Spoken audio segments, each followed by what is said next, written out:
Why do Harley riders hate this bike? The Harley Fat Boy might be one of the most recognizable bikes in the world. The chrome, the solid wheels, the sheer presence. And thanks to Terminator 2, it's etched into pop culture forever.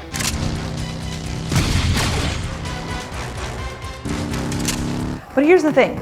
If you ask around a lot of Harley riders, they'll tell you that they hate this bike. What do you get when you combined a 30-degree rake angle, a 700-pound curb weight, and a massive front wheel that answers how much rotational inertia is too much rotational inertia with yes, you get the Fat Boy. But maybe it's because they just haven't seen this Fat Boy. Less than 2,000 ever made. And before we get into why this specific one is so cool, why do Harley riders hate the Fat Boy so much? Harley riders will complain about the cornering. It's notoriously difficult to ride in twisty roads. The fat, low-profile tires are resistant to leaning, and they require a lot of strength to counter steer and hold the cornering line.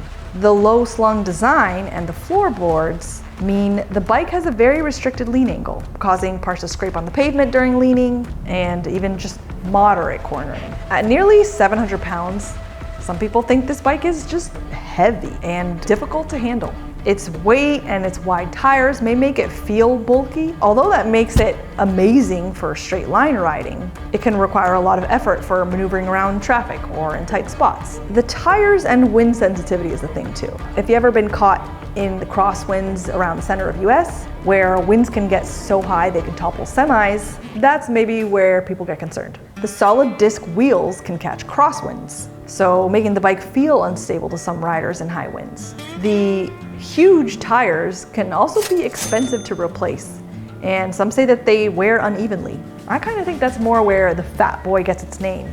It's not necessarily in the tank or even the seat, but the tires. They're just comparatively fat. Fat Boy tire, lowrider tire. So even some die-hard Harley fans say that this is a bike you get to look cool, not necessarily to ride a lot or hard. I don't think that those people saw this specific edition. This is the Gray Ghost, only 1,990 ever made. It's a nod to the original 1990 Fat Boy. It's got the retro yellow accents, a round air cleaner, laced leather details, and a serialized Icons collection badge. And this futuristic PVD reflection finish, it's actually not really chrome. It looks like chrome, but it's almost like a wrap on the tank. It's much more durable than traditional chrome. Okay, so I'm gonna pull my microphone out so you can listen to the difference between what looks like chrome on the tank and what's actually chrome. Okay, so here's the tank. And over here, actual chrome, I think. I guess some things are hollow and some things are not, but I liked hearing that. Born Free was just a couple months after my wreck, so not quite riding ready yet. Whitney went and rode one of these Fat Boys, and here's what she had to say. Honestly, at first I sort of agreed with the masses. I didn't really like it. For the first time, I don't have a lot to say about it. It smells like a Quiznos sub. When I run it, I thought it was me. I thought I was stinky, but it's the bike. On paper, the 2025 Fat Boy is pure muscle. It now runs the Milwaukee 8 117 Custom, delivering 126 foot-pounds of torque at 3,000 RPMs. Translation, roll on the throttle and it shoves you forward like a freight train. Up front, you've got a 160mm tire paired with that massive 240mm rear tire, a setup that gives it that drag bike stance. Both ride on solid Lakester disc wheels, which are as polarizing as they are iconic. Seat height is just 26.6 inches, so almost anyone can flat-foot it, and the low center of gravity makes it manageable despite the weight. Stopping power comes from a 4-piston front caliper and 2-piston rear with ABS standard. I noticed a significant pull when I grabbed the front brake. Whatever you do, make sure if you get this bike, especially this limited edition, that you take very good care of it, and yourself too. One of the most common causes of accidents is drivers say that they didn't see the rider. So trying to be as high-vis as possible. If you don't want to do it fluorescent yellow, do it with a chrome bike. Do it with a white helmet, bright gear. Do it with the thing I get asked about more than anything, which is What is that light on the back of your helmet? It flashes when you're stopping and slowing down. Wire-free, right out of the box. It has this mounting bracket so you can put this across multiple helmets and you can just move it from helmet to helmet. It comes in white, it comes in black. You don't need an app or anything to train it to do this. You can see it's just literally my hand is doing it. The technology in it is called accelerometer and gyrometer. A couple of 20-something engineers were on Shark Tank, designed it. Pretty cool. And I have a discount code for you. It's Doodle10.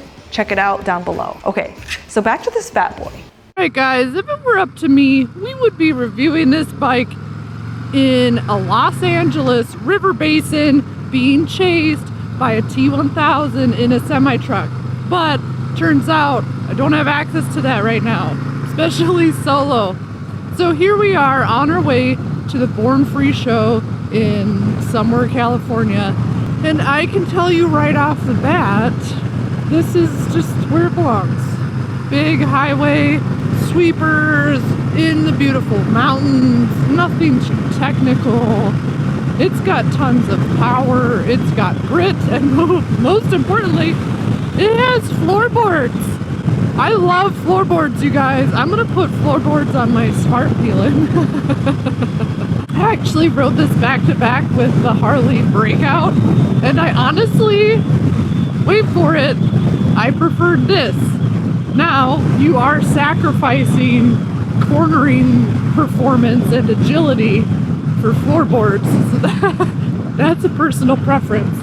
And while the Fat Boy still keeps that old school muscle feel, Harley quietly loaded it with modern tech.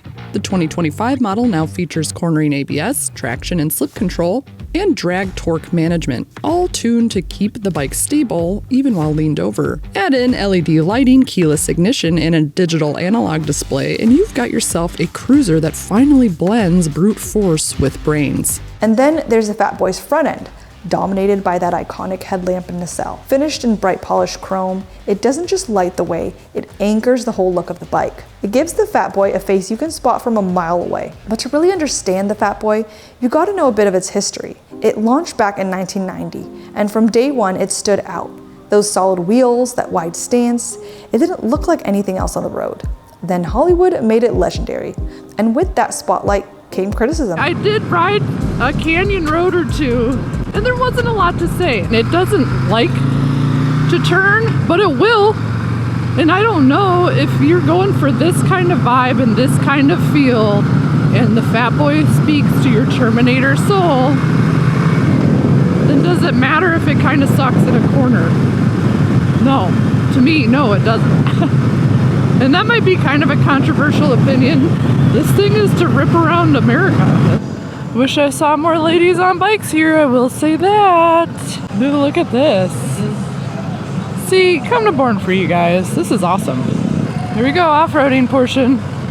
Handles great on grass, everybody. Look at all these cool people. I want a Harley. I don't have Harley money, but I want a Harley. All right, guys, hopping off Fat Boy. Kind of in love with it a little bit. It just, you know, when I first hopped on it, when I first got here and I was riding it from the press center, I don't know, I wasn't vibing with it, but then thinking about all the bikes that I had just ridden in the past couple weeks, like Honda Hornets and my Svartpilen 701, of course you have to acclimate it. But now after some time in the saddle, riding out here, and you know what, maybe it's the vibe. Maybe it's the vibe too, you know, that's partially influencing how I feel about this bike. You can totally say that. I agree. I don't hate it as much as people said I was going to, and I don't dislike it as much as I thought I was going to. Granted, I haven't ridden a ton of Harleys. My favorite so far being the Pan Am, and this is a far cry from it. But you know what?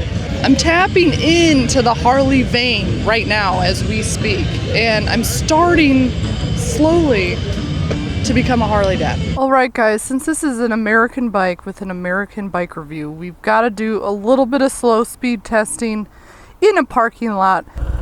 Okay, first things first, this guy's gonna wait for me. Sweet, thanks Grandpa. Ooh, we got another car. Let's see if we could do the slow race. Oh yeah.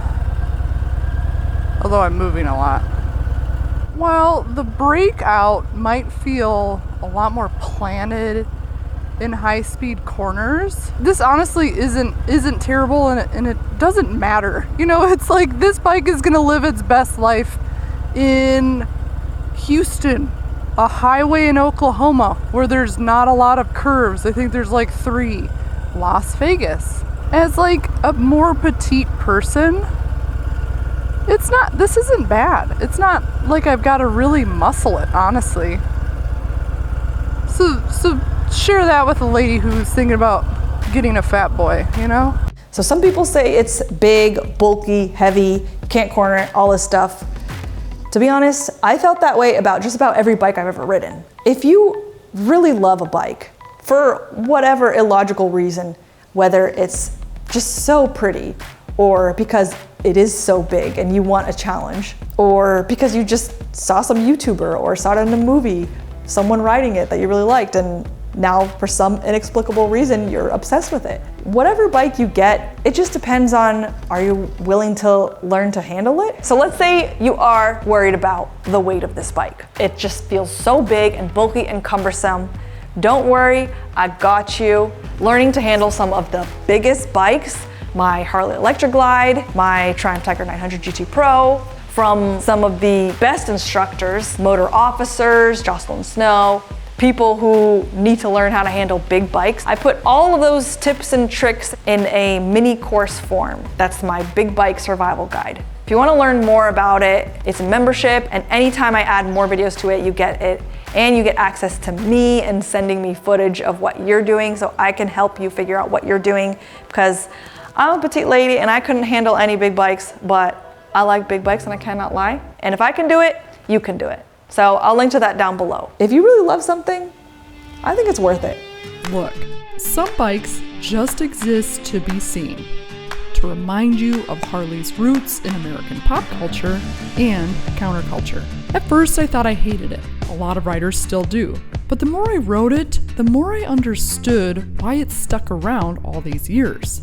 Manufacturers are always trying to recreate a moment from the past. Sometimes they miss the mark, sometimes it feels forced. But you can't blame them for trying to bottle nostalgia. With the Fat Boy, I think Harley got closer than most. Maybe it isn't for everyone, but maybe that's kind of the point. The Fat Boy wasn't the only bike I got to ride out at Born Free. If you want to see me and Doodle tackle the Harley breakout, click right over here.